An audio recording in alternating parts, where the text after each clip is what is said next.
Let me give you 4 key words to be aware of that will help you in putting together a conscious awareness program of developing a source of communication, making these deposits. See, when you talk, you want a verbal check that'll cash. When you speak, you want to speak from something that's there, an awareness that's there, a feeling that's there. And to create this foundation or this reservoir or this deposit or this account from which you can talk, let me give you 4 words that will help you to do that. Here's the first one. Develop an interest. The first word is interest. Develop an interest in 2 primary things, life and people. If you're interested in life, see, right away, daily, weekly, monthly, you're going to be gathering up information and impressions and awareness, more so than someone who is not that interested. Most people want to make it, but they don't have that interest, that keen interest in what's going on around them. So the 2 things to be interested in is life and people. Make a study of those. Make sure you're entering something in your journal constantly about life and about people, business life and social life, what's happening around you. It's called gathering so that you can use it for future conversations. Now you do this deliberately by using these 4 words and thinking about them. What I like to always do is develop a mental tick list, things to remember as you proceed through the day. Now, at first, when you develop a little mental tick list of things to remember, sometimes it's a little awkward, right? It's like learning to play the piano. My teacher said, here's the right-hand scale. So I got those, no problem. Then my teacher says, now we're going to run the left-hand scales. I got those, no problem. Then I remember the day when she said, we're going to play both hands together. I thought, now that'll be tricky, right? How could you do them both together? And I remember looking at one, looking at the other, but finally, right, I got to where I could play both hands together. Then I remember the day she said, now, we're going to read the music, play both hands. I thought, wow, how would you do that, right? And I'm looking at the music, looking at my hands, right? But finally, I got that going. Then I remember the day she said, now, we're going to watch the audience play the music, read the music, play both hands. I thought, now, how could you possibly do that? Right? But sure enough, I finally got to where I could watch the audience, read the music, and play both hands. Right? After a while. At first, it was a little awkward, but after a while, I finally got those, right, 4 things in line. So, here's what I want to give you. It's a little mental tick list to remember. And at first, it may seem a little awkward to try to remember these 4 things in gathering information for future conversations, communication. But just try. And then finally, it'll come naturally. So the first word is interest. Be interested enough to find ideas to put in your journal. Be interested enough to look around. Keep your eyes open. What's going on? Be alert. Don't miss anything. Okay, here's the second word for good communication. Developing this reservoir. And that is fascination. Fascination goes a little bit beyond interest. Fascination means you take a second look. Fascination means you're just not interested in just surface information. You want to know what's behind it. What does it really mean? So if you really want to develop this reservoir of information for future conversations, you've got to be fascinated with life, fascinated with stories, fascinated with human behavior. Why do people act like they act? Why do they do what they do? Now also be interested and fascinated with your own life. How come I act like I act? Why do I always do this? Why do I feel this way? See, that kind of fascination will start helping you to gather up the information for good communication. Fascinated. Here's the third word, and this is a good one.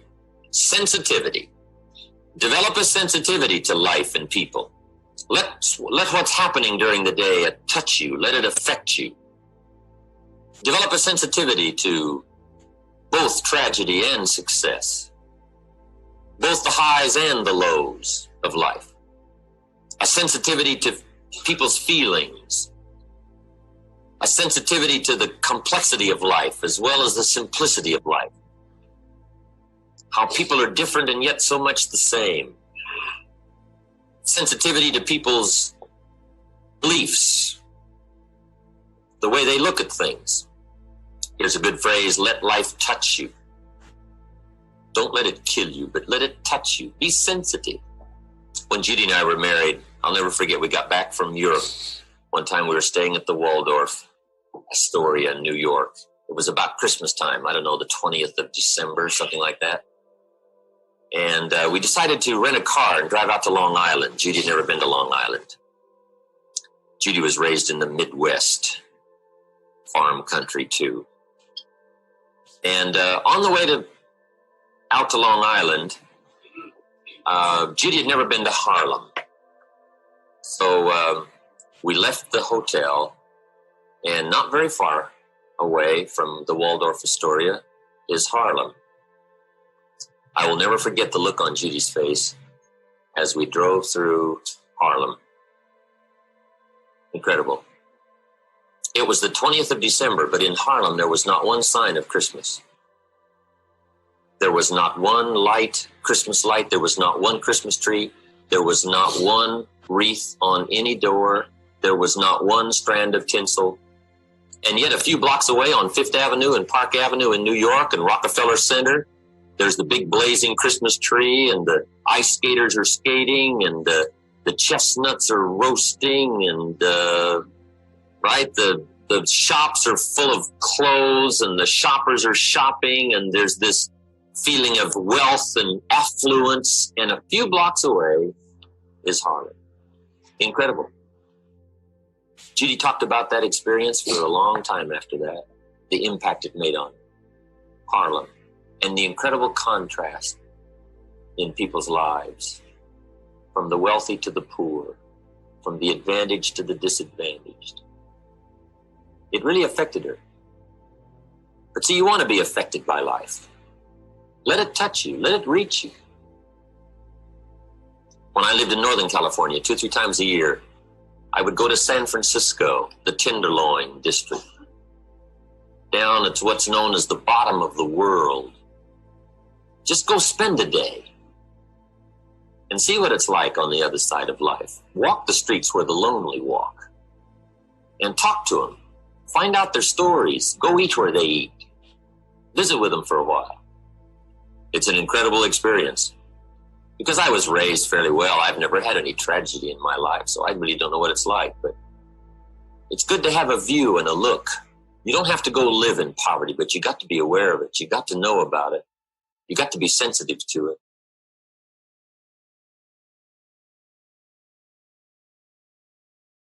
Man, I got to know there Frank. Frank runs a bar in the Tenderloin in San Francisco. What an incredible place. You wouldn't believe it. Frank sees more tragedy in a week than most people see in a lifetime. I'm visiting with him there one day. He said, Jim, see that lady sitting over there at the bar? I said, yes. He said, that's Cookie. He said, how old do you think she is? I said, I don't know. She looks about 45. He said, she's 25. I said, wow. Cookie used to be a go-go dancer. And she developed some kind of bone disease and had all these operations. Now she's got the bolts and the pins and so on trying to hold her together, and she can hardly walk. And he said, Cookie comes in here 3 or 4 times a week and sits right there. And she's also got a little boy, 5 years old. He's dying of leukemia.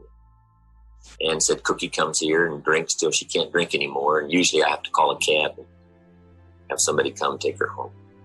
Cookie. The story really got to me. I used to go by after that every once in a while and put some money in an envelope and her name on it and leave it for her to come by and get. The story got me. But that's Frank, Cookie, the Tenderloin, the other side of life, where the difficulties are. We've all got to be sensitive to that. We've got to let it affect us. As you let all of life affect you, so it affects your conversation. so it affects your communication. So people have this incredible sense that there's a great deal about you and your sensitivity and your interest and your fascination with life that makes life uniquely worthwhile for you. And I'll tell you what, it'll show up in your conversation. It'll show up in your feelings. It'll show up in your ability to reach people. Sensitivity. Don't be afraid of it. Use it. Develop it. Now here's the fourth word, knowledge.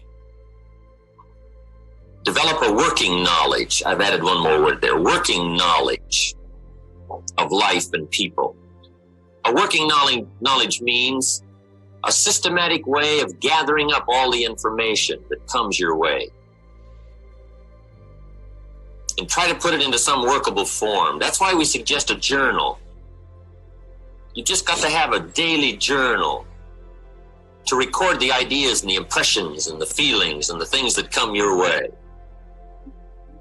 so that you'll have this working knowledge, this depth of awareness. Now, if you work on those 4 words and be consciously aware that you're working on knowledge, sensitivity, fascination, and interest about life and people in a deliberate way, a daily way, a consistent way, so that when you get ready to talk, there'll be all this substance there waiting to back up whatever you have to say. Here's a good phrase. Let what you say be the tip of the iceberg of all you know and all that you feel and all that you're aware of. Let what you say only be a small portion of all you know and feel. I'm sure we've all had experiences talking with some people, and sure enough, they said far more than they knew. Very quickly.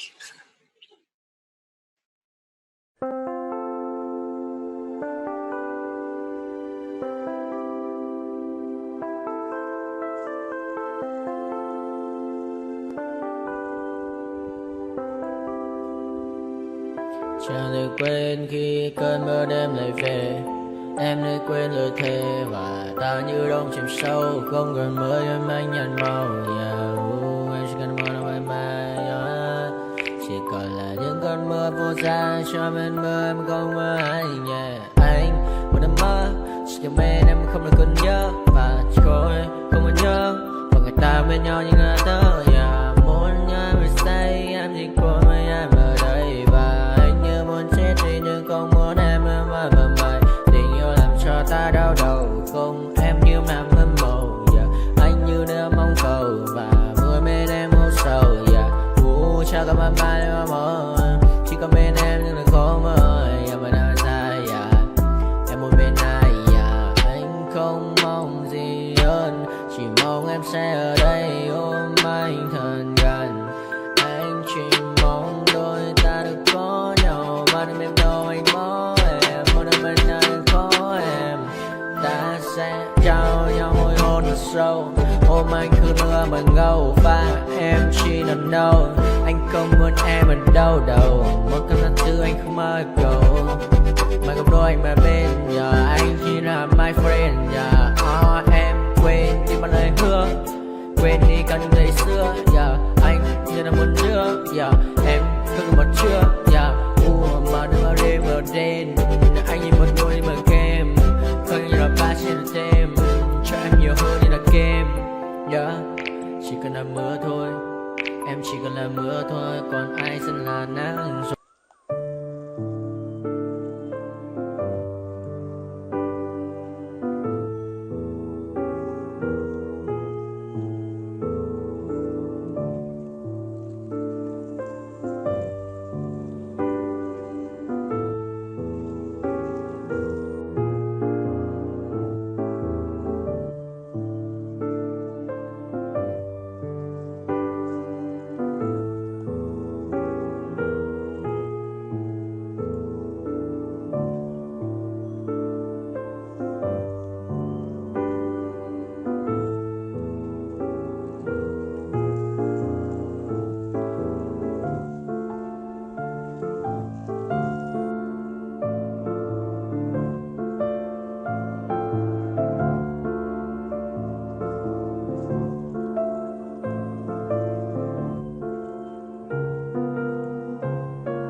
got nightmares in my head, I fear that the thoughts build up until I can't hear, that my mind fills up into a creature, and it haunts me somewhere much deeper. Anxiety, filling up every space, no privacy. And silently, it could build and build until you finally see, whoa, it's taking over, damn no closure, moving closer.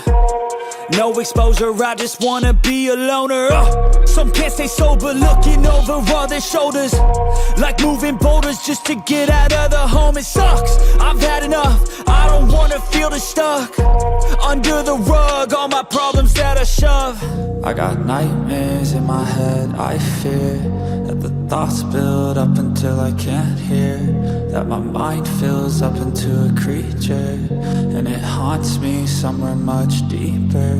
I got nightmares in my head, I fear that the thoughts build up until I can't hear, that my mind fills up into a creature, and it haunts me somewhere much deeper. I've been feeling weird, I can't seem to focus good enough, nothing's really clear, sometimes it could be a little tough. I just need to feel like the end's in sight for me, but let's be really real, anxiety can foggy all this stuff. I've been feeling weird, I can't seem to focus good enough, nothing's really clear, sometimes it could be a little tough. I just need to feel like the end's in sight for me, but let's be really real, anxiety can foggy all this stuff. It sucks when you finally feel like giving up. Oh God, no luck, everything feels like you're sticky stuck. I'm lost, handcuffed to the bed where I sleep, don't give a fuck. Can't stop, unplug, feeling overwhelmed, I think I've had enough. Gotta find a way to get some energy, gotta find someone who's a good friend of me. I need purpose to make it all worth it, I'm still searching and I'm still learning. I want a life that's filled with memories, not a life with regret in front of me. I need focus to keep me from hopeless psychosis if I keep moping. I got nightmares in my head, I fear.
We'll be right back.